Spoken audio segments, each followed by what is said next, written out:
All right, welcome everyone. We're here at the OHSU PSU pathway to what is it like to do the practicum as a non-RN. And well, I don't want to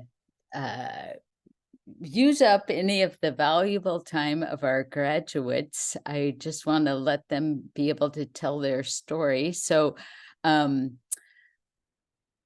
what I want to hear from you is a little bit about how'd you choose Pathway 2? What was it like for you to enter kind of a healthcare field as a non-RN at the moment, and why you decided to do it and what you're doing now.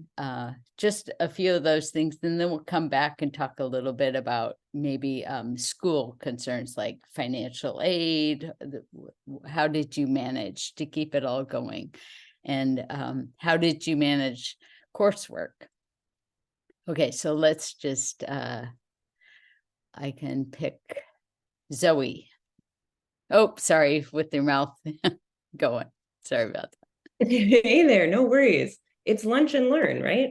That's right. We're lunching. Yeah, so let's see if I can remember those prompts. I was really interested in Pathway 2 from the beginning because I liked that it was contained, and that I would be matched with a preceptor.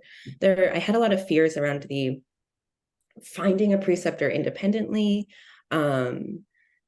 because I'm not a recognized health professional. The only other option for me is Pathway 3, and the idea of finding a preceptor independently, potentially not having the same approach, not knowing who would be willing to do it.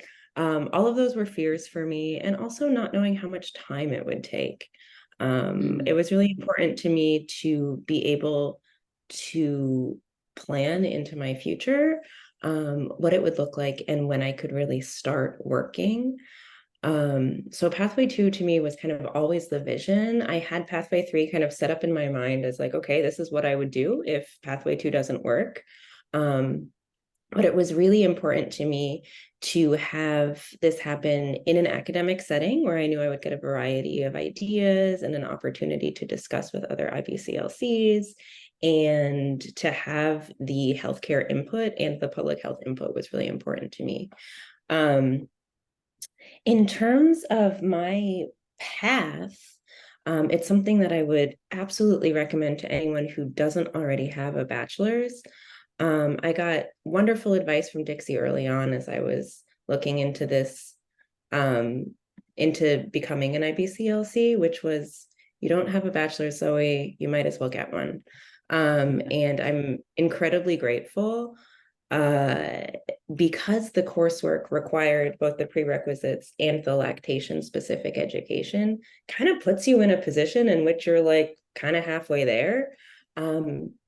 To me, it didn't make sense not to continue going. And for my specific situation, financial aid has covered all of this education. The community college system in Portland has a transfers finish free program at PSU. So if you do your prerequisites through the PCC system and then transfer into PSU, you're golden. And I have been incredibly lucky and feel so wonderful about that program. And that's kind of how I did it. And I continued to work through attending school and attending lactation education. I worked part-time and went to school part-time. Great. I apologize. I skipped over Dixie's introduction.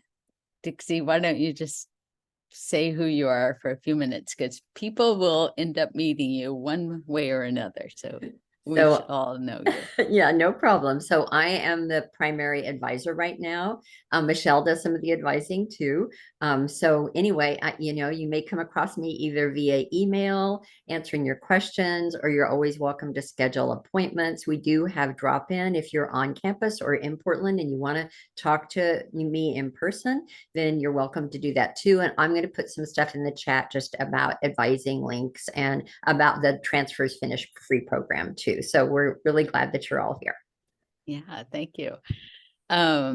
Let's see, Sharissa, would you be up for going next? And also maybe include a little bit about what your work was before and how you're hoping to combine your two interests.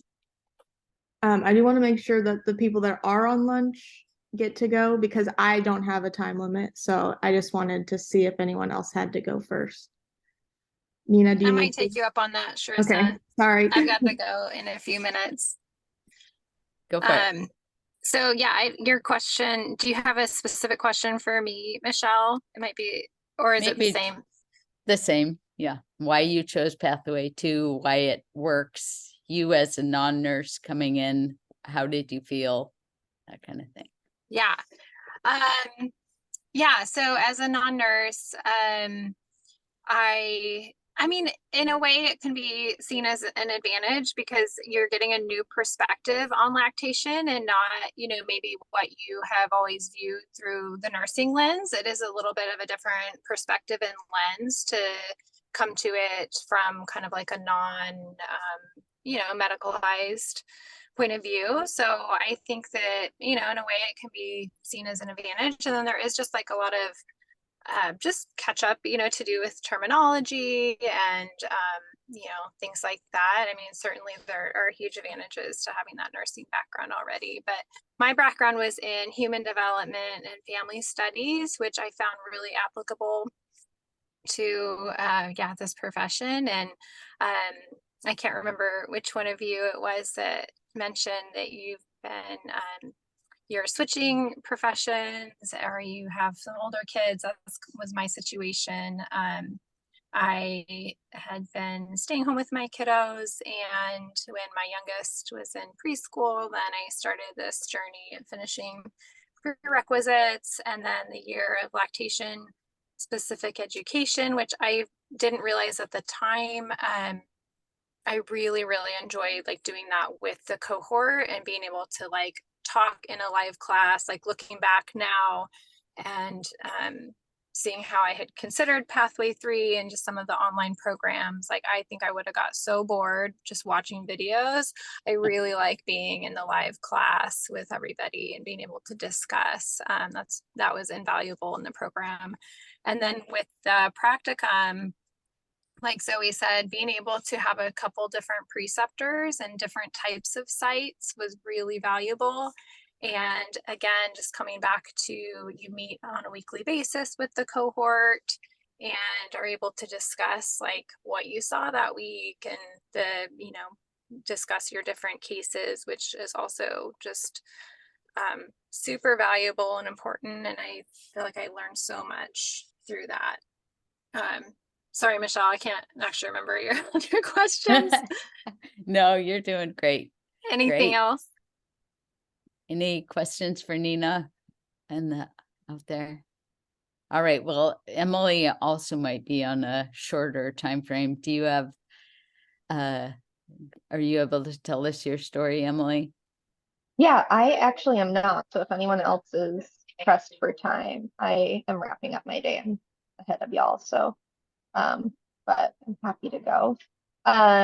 So just in terms of just in terms of sorry. Why you chose us, why you chose Pathway 2. Yeah. Yes. Okay. So like Zoe, I was kind of working I was to get I was doing nursing prereqs anyway, and then realized, oh, like this human lactation certificate that would actually get me like actually closer to a bachelor's degree. I'd been, had been a slow burn, like 7 years trying to wrap that up because I was like, maybe I want to do a an associate's of nursing, maybe I want to, you know, whatever. And then this kind of was like, well, this makes sense. I know I want to be in sexual reproductive health care. This seems like a worthwhile way to get my credits while also doing something I wanted to do instead of a bunch of random classes. And it was also the clinical experience. So like Zoe, with the tuition transfers finished free.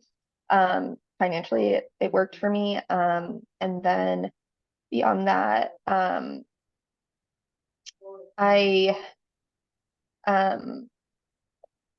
for me, I really wanted again to have like my hand held a little bit in terms of finding like even during the clinical year, I liked having our weekly classes to kind of convene and talk over things.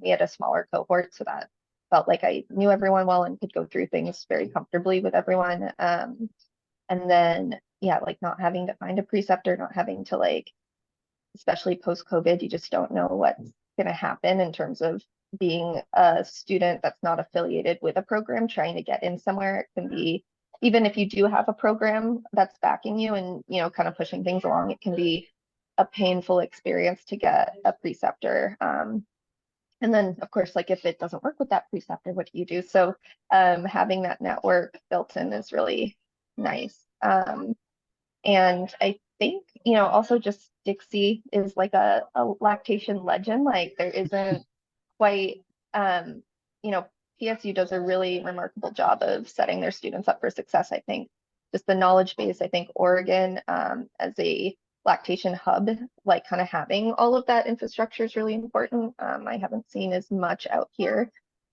So yeah. Great, thank you.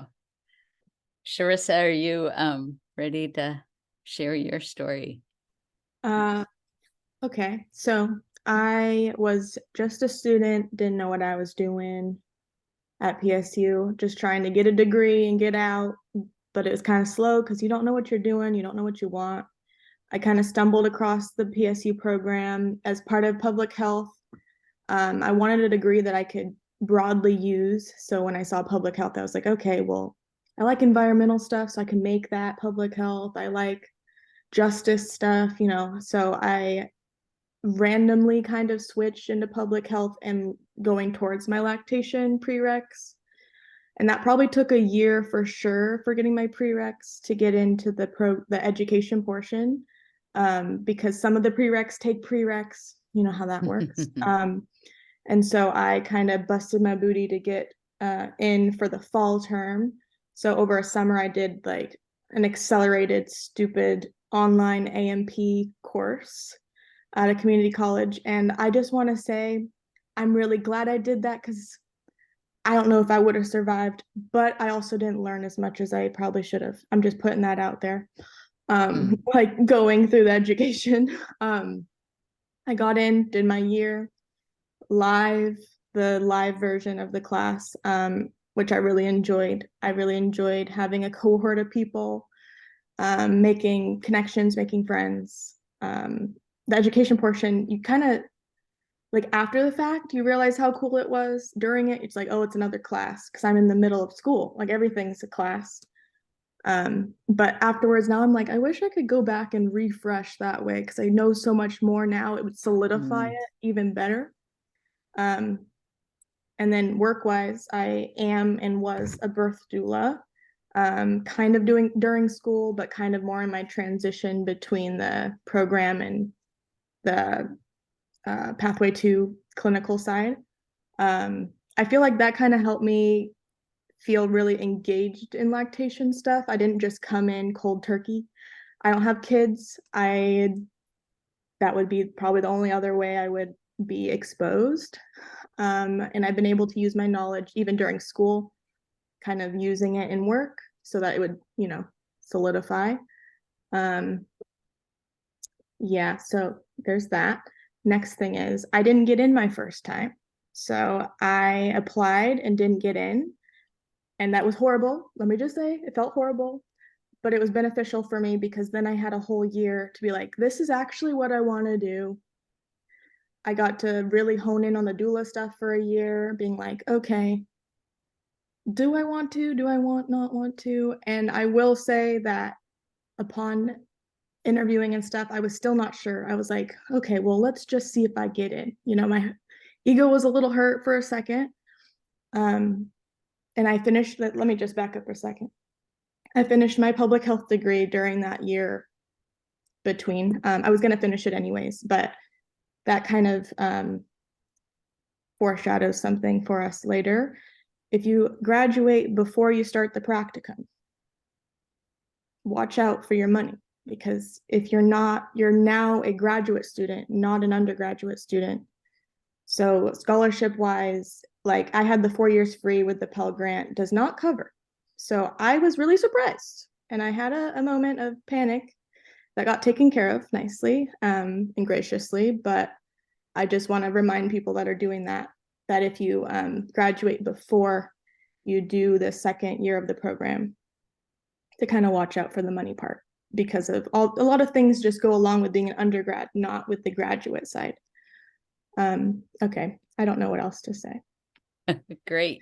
Did I did mean, forget something? no, I like how you had that twist about being, if you're with financial aid, you need to be a degree seeking student. Otherwise, most people are applying as a non-degree seeking student, and then you're paying per credit hour. Right. And I just want to say, it's not the end of the world. I thought it was. It's not the end of the world if you don't make it in the first time. The program is really cool. And the reason it's really cool is because they set it all up for you, and they can't set it all up for 20 people, you know, like it has to be small for a reason, and it's small and intimate for a good reason, because you get a lot of knowledge from it. And if it was a really giant class, we wouldn't be able to have the same knowledge and the same, connections with people as you would, having my group of 5, which was lovely. So just want to put that out there. Thanks. All right. So let's speak to the group of 5. Nadej, what's your, how did you get here and why did you choose us?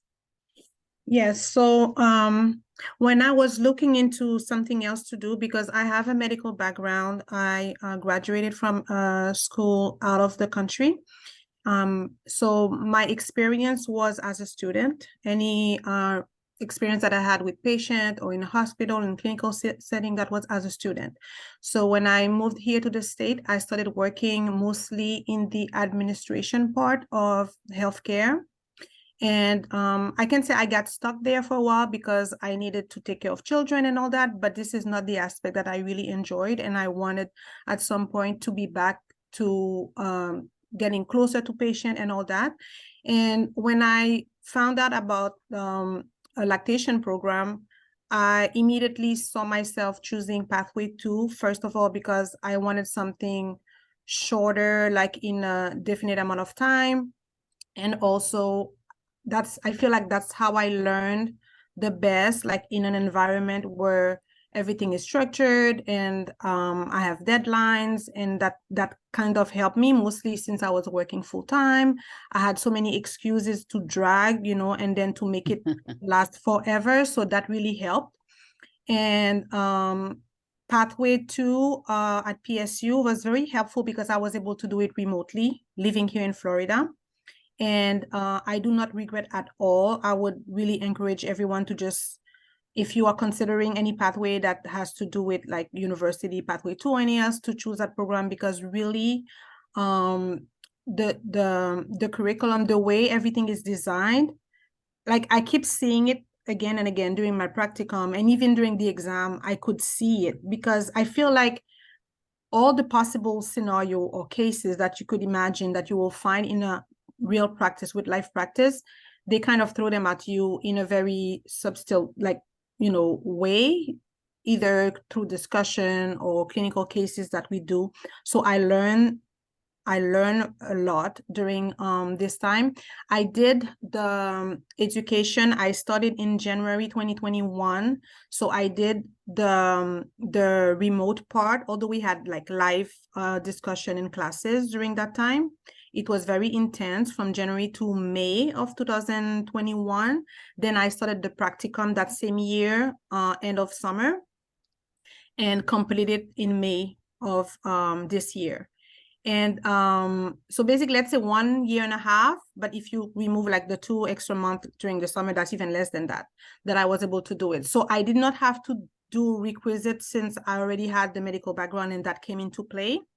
At some point, looking for places to do my clinicals, I was almost forced to leave the pathway 2 to go into something else because I really did not want the interruption. I didn't want to stop. And I couldn't find a hospital. I couldn't find a clinical setting. I couldn't find any places here in Florida that would allow me to do my practicum. Although I had started doing hours remotely, doing some kind of telehealth version, my observation with outpatient in Portland. When the time came for me to go do like more hands-on, I couldn't find anything.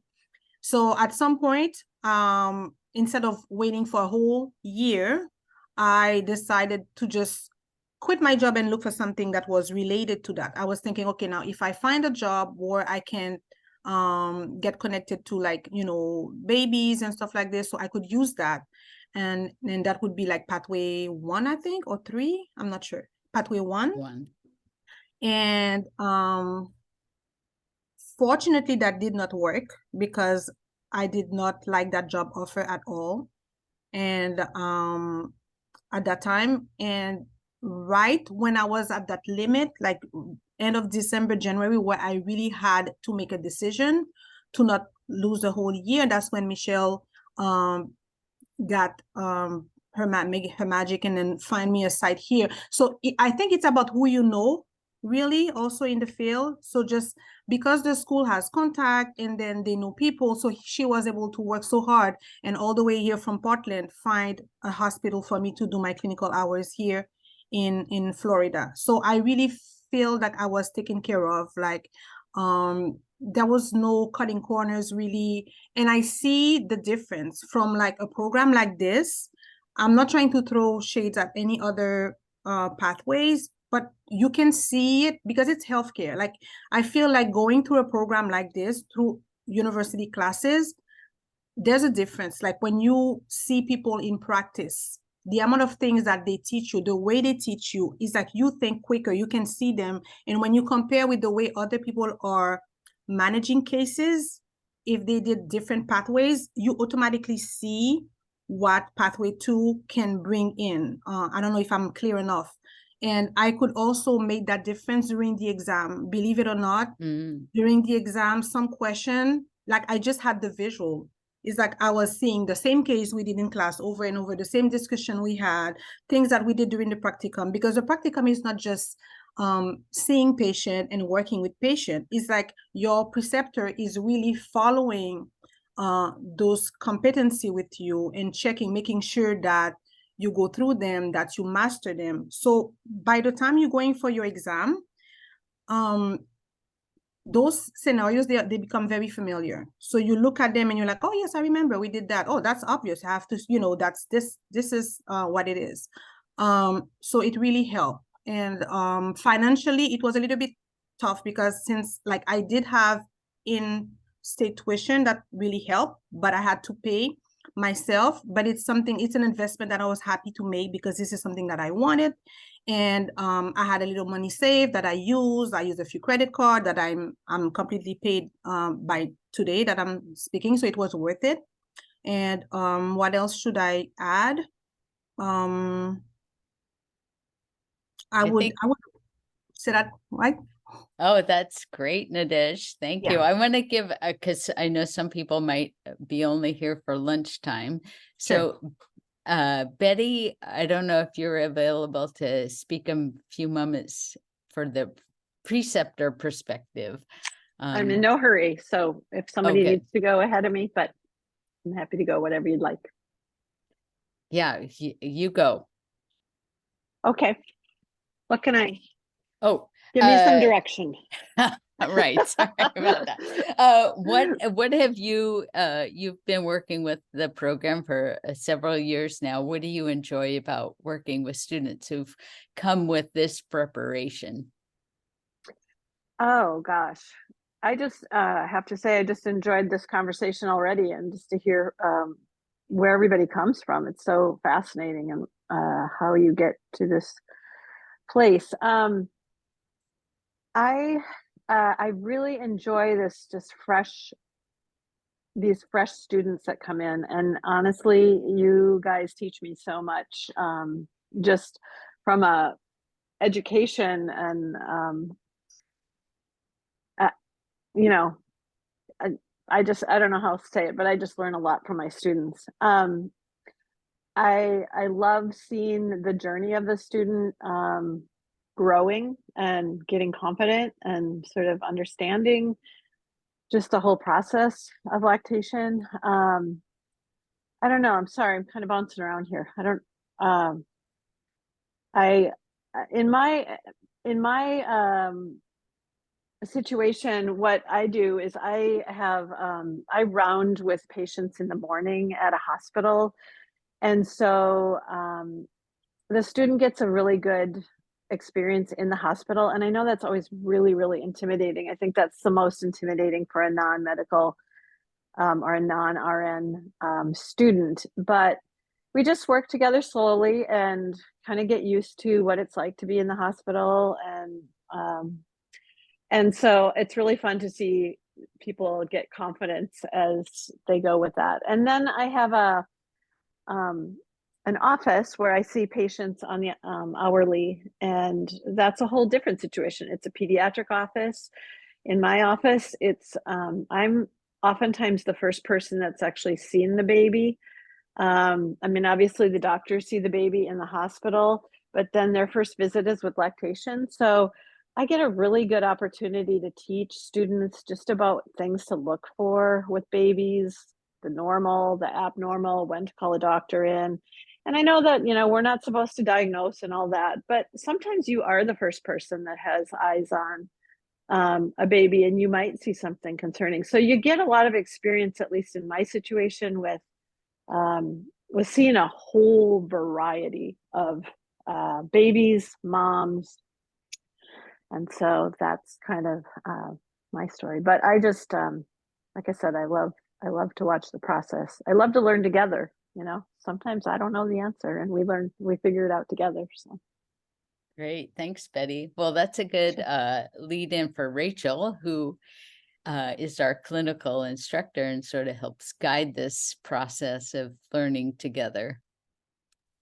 Yes, and so as some of the students have already mentioned, you do move through the program as a cohort. So you'll be spending time, if you're taking the live lactation education courses, you'll be spending time with your cohort from the beginning, and then move together over into the practicum side after, application and acceptance to the practicum. You probably know most, if not everybody in your cohort already. What we really try to kind of set the stage for you guys, as somebody had mentioned before, is that we're able to accomplish a couple of things. One is to make sure that we're providing you with as much of a variety as we can for clinical experience. As many of you recognize, I'm sure, lactation support takes place in different places and in different ways. Sometimes it's in a hospital, sometimes it's in a private practice, sometimes it's in conjunction with, say, like a WIC office, something like that. So we try to provide you with this variety. We try really hard to also match you with preceptors that, just from our getting to know you as a student and what we already know of our preceptors, trying to match you with someone that we assess as being a good match for you and being able to kind of support your learning. And then we come together once a week to actually talk about these things, as someone mentioned already, kind of talk about what are we experiencing in the clinical setting? What's happening there? What kind of challenges are we facing? What kind of great accomplishments did we make this week? We'd like to talk about those things. Being able to come together as a group and talk about your experience, allows for all kinds of discussion, whether it's just about specific cases, specific subjects that come up in lactation, or just trying to manage this kind of program, trying to do that life balance, and we try to all support each other with that. Yeah, so that's one of the reasons why I continue to keep this, stay in this position, because I think for me, and kind of what Betty is talking about too, every year my students don't realize it, but they're actually sometimes teaching me more than I might be able to teach them. So thank you to all of those students who have taught me before, and I look forward to maybe learning from some of the new faces that we have here today. Great. And there was a question from Jennifer, speaking of life balance, wondering how many hours to sort of expect outside of official class time that will be needed. And any alumni is free to answer. Yes, I'll answer that. Since I was working full time, if you're asking about the lactation education part, since I was remote, what helped me was the time zone. So I was able to keep my job, work full time, and then after work, come home and then do lectures. If we had to meet, the time was convenient for me. I study slowly. I tend to translate when I read. So I would go like 3, 4, sometimes even 5 hours. And I'm kind of a perfectionist. My kids are older, so that kind of helped also. So I didn't have, like the youngest, the toddler always needing my attention. So that helped. So I did really in average 3, 4 hours a day of reading, studying, doing assignment and all that during the lactation. For practicum, it was very different. And I think it's going to vary based on your situation. If you're working, if you can go do part-times, the faculty is very flexible with you as long as you just stay in the limit, and that kind of help. Without that, maybe I would have just stay out of the wagon. So that kind of helped. At the beginning, I did 2 hours a day of clinical hours, because really I was still working and I was doing a remote, like kind of tele observation. When the time came for me to start the hospital, since I had done so few hours for my first portion of the practicum, I wanted to speed up. At that time, I quit my job anyway because I wasn't allowed to do part-time and I didn't want to waste a year. So I was able to just go full-time with my preceptors. If she worked like 12 hours a day, I would be there 10 hours a day with her, and I enjoyed it. I didn't have to do that. I could have done less, but any day that it was offered to me, I would just take the opportunity to do it because I could at that time. But if you can plan ahead, if you're working, if you have family, and you start planning early on, there's a way around it to get your hours in, some week more than others. Great. Yeah, and I would just also like to bring everyone's attention to Sharissa's comment about how she was doing 2 to 3 days a week, because she was also doing her other doula work, and was still even able to exceed what is expected, the minimum, expected hours of the program. So we do encourage at least planning for 2 clinical days a week during the practicum. And then you'll have your assigned case studies as well as work outside of the clinical hours. Great. Okay, well, you've all been able to hear a lot of good information and feedback and reflection. I just have 3 brief slides and then we'll let you go. And there we go. So this is kind of the pathway to graphic, where you need to start with your health sciences and then you travel along and go for the 100 hours of lactation education. And you can choose, as has been mentioned, a live course or the remote only course. Well, I guess not, the recorded only course, and that's the one that's beginning in January. So you can sign up for that and get started in the new year. Then the next step, once you've completed your education, is to interview for the practicum, and those applications will be due in May. If you're accepted, you will go through some health screenings, background checks, etc. And then join Rachel for the clinical class, which is a 3-week course at the end of summer prior to the practicum beginning. And then we go down to 3/4 of practicum. So fall, winter, spring. And we're trying to, well, you have to get the 300 hours in order to qualify to sit for the exam, which you will then apply for and study. And then, so the exams are given in September. And then takes a while, but the results come out in December. So Sharissa mentioned that she's in that waiting spot right now. Let's see what else. I have couple more slides. And I think we've already been briefed by our guests about the various situations where people get their clinical experience. It might be pediatric clinic, might be the hospital. We like to send all our students for a rotation in the milk bank for a few hours just to get familiar with that. So those are some situations you might find yourself in. And then all important, call us, write us, set up an appointment for advising. Dixie loves to share her knowledge and help you get to where you want to be. So with that, does anyone have any last questions? I can stay on for a little while, and I thank so much for all our graduates and alumni and preceptor Betty coming today to share your wisdom. It's each one teach one, and thank you. I have questions. Great. 5 of them. Oh, wow. Okay.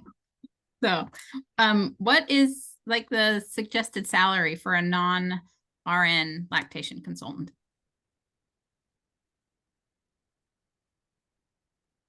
I would say that really depends. Yeah. Yeah, it really depends on where you're working. Really depends on the type of work you're doing. I don't know if we can give a good number for that. When I say where you're working, it may even be different from state to state, city to city. Yeah. Right. We But do. I'd Yes. say it's in the at least $25 an hour. Right. And we do and then have beyond. an FAQ about that. So I'll put the link to the FAQ about that. So that there's a range, again, depending upon what your responsibilities are and what kind of work you're doing. But yeah, 25 is probably a minimum and it goes up from there. So I'll put the link to the FAQ.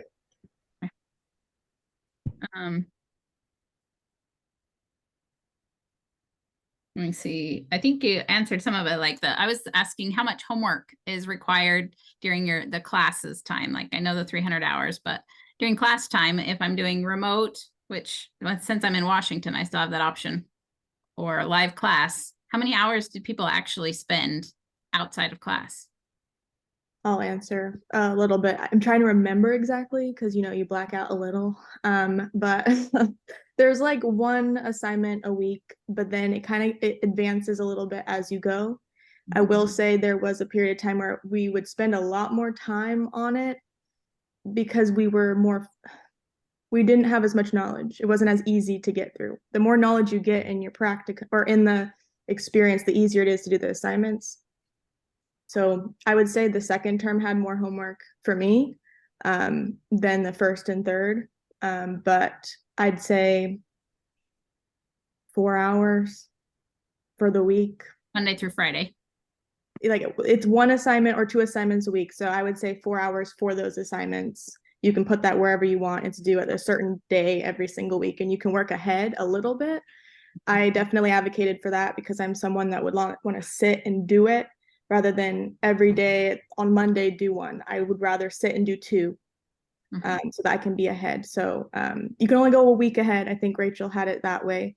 So you can't just like do all the assignments in 1 week, but it's manageable in my opinion. Okay.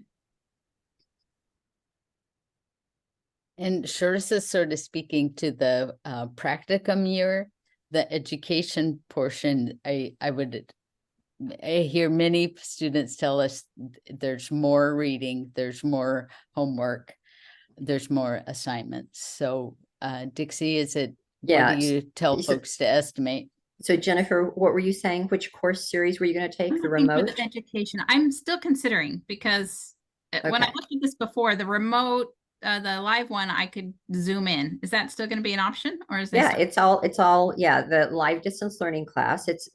So that's for the fall, winter, spring course series. Yeah. And students beyond a 4-hour class each week should plan to spend 8 to 12 hours a week outside of that class time studying.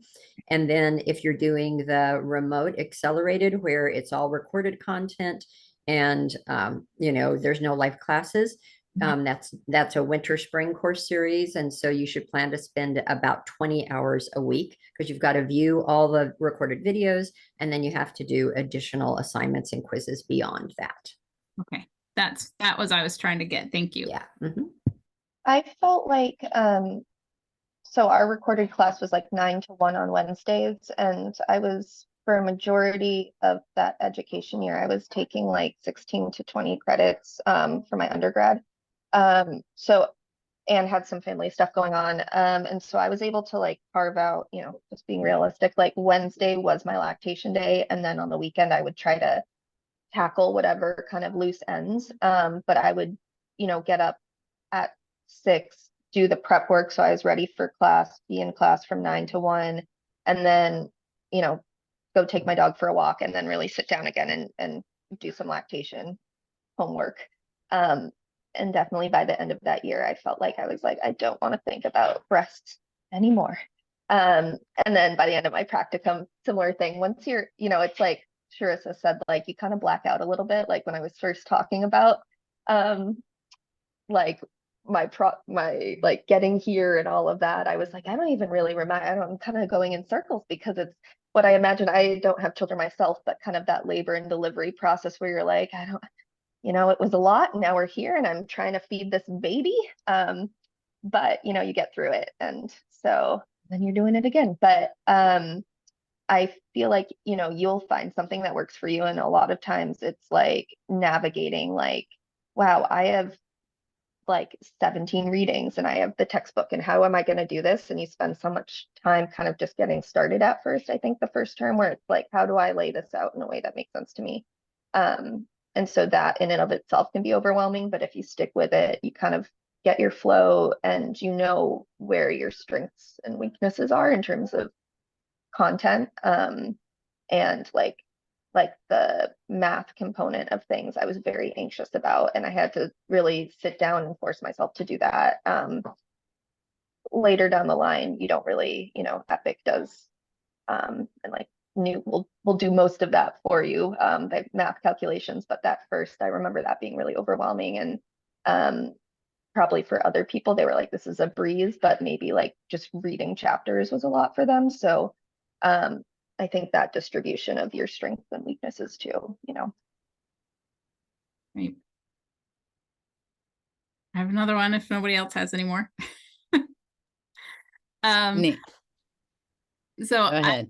since I'm in Washington, and I'm not there to partake of the program that's already set up with people, hospitals and clinics that will take somebody, my concern is finding somebody that will take me. And we have Providence near us, and I've heard that you are connected with Providence. But how early should I start talking to somebody about, hey, would you take me? And how's the best way to go about that, being in a different state?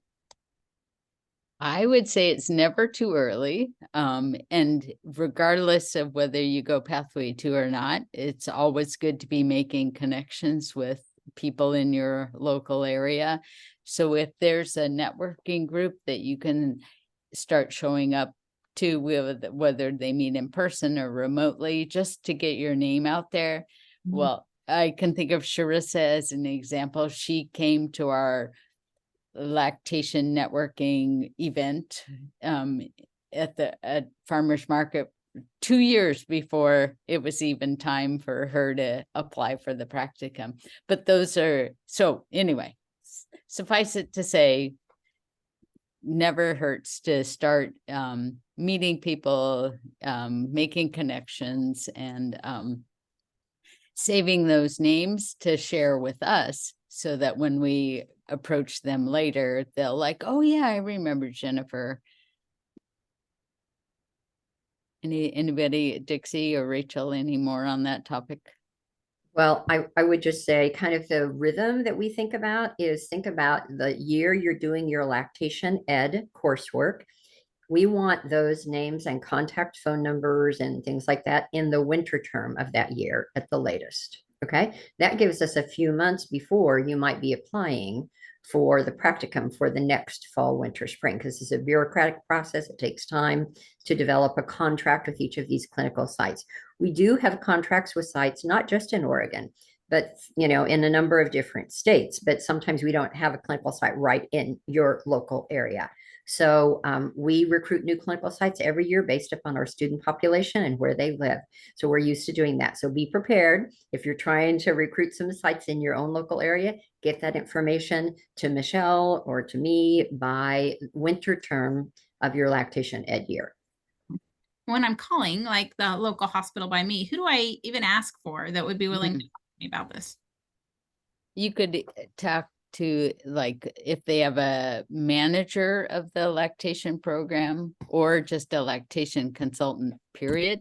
Sometimes people have lactation without having an IBCLC, and that's kind of a key.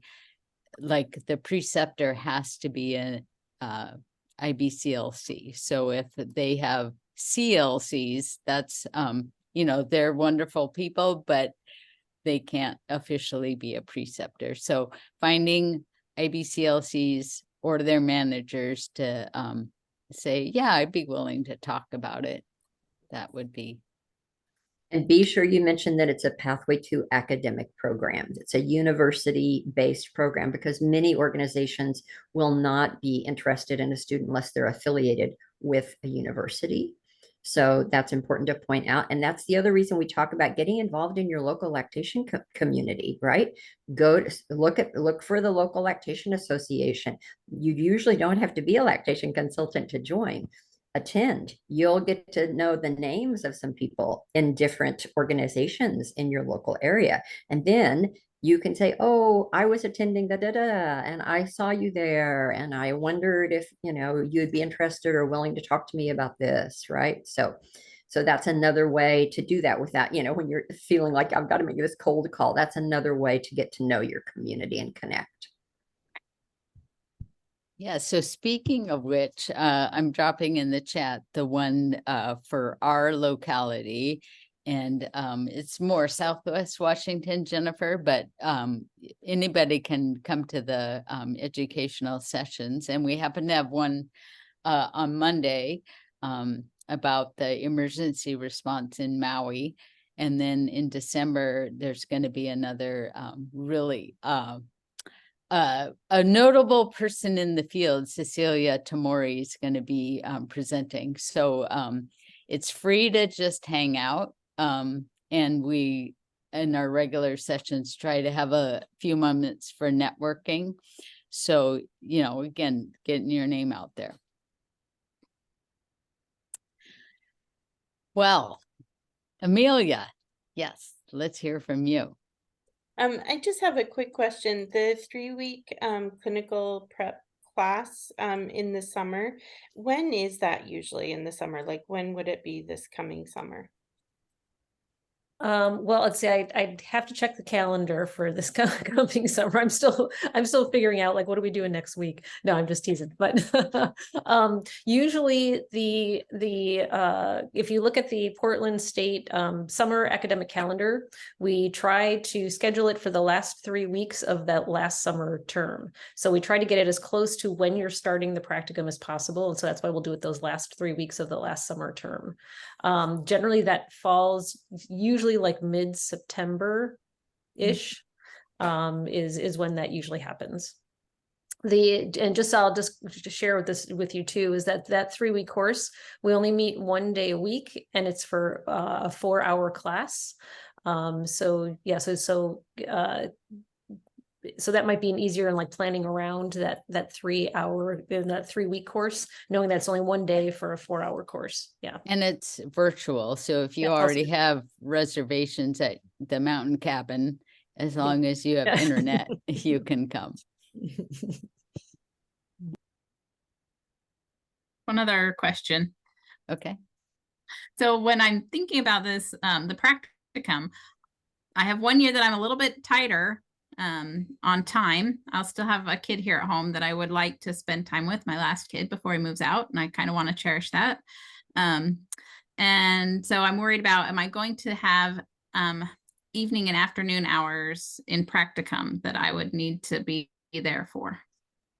Yeah, so what we recommend is that when you are paired with a preceptor, we ask that you work with that preceptor to come up with your schedule for the term. So that would be between you and your preceptor. Sometimes preceptors have certain schedules that we then need to work around, right? Not all clinical sites have weekend hours. Some do have weekend hours. We do really encourage at least 2 days a week that you're at your clinical site. Many students have given us the feedback, and we've also seen this as well, is that sometimes when you can do back-to-back days, that can be really helpful and kind of, sometimes bring your learning full circle. In terms of evening hours, the only evening hours really is the once a week class where we meet on Thursday evenings from 6:30 to 8. Would be your only requirement for an evening hour.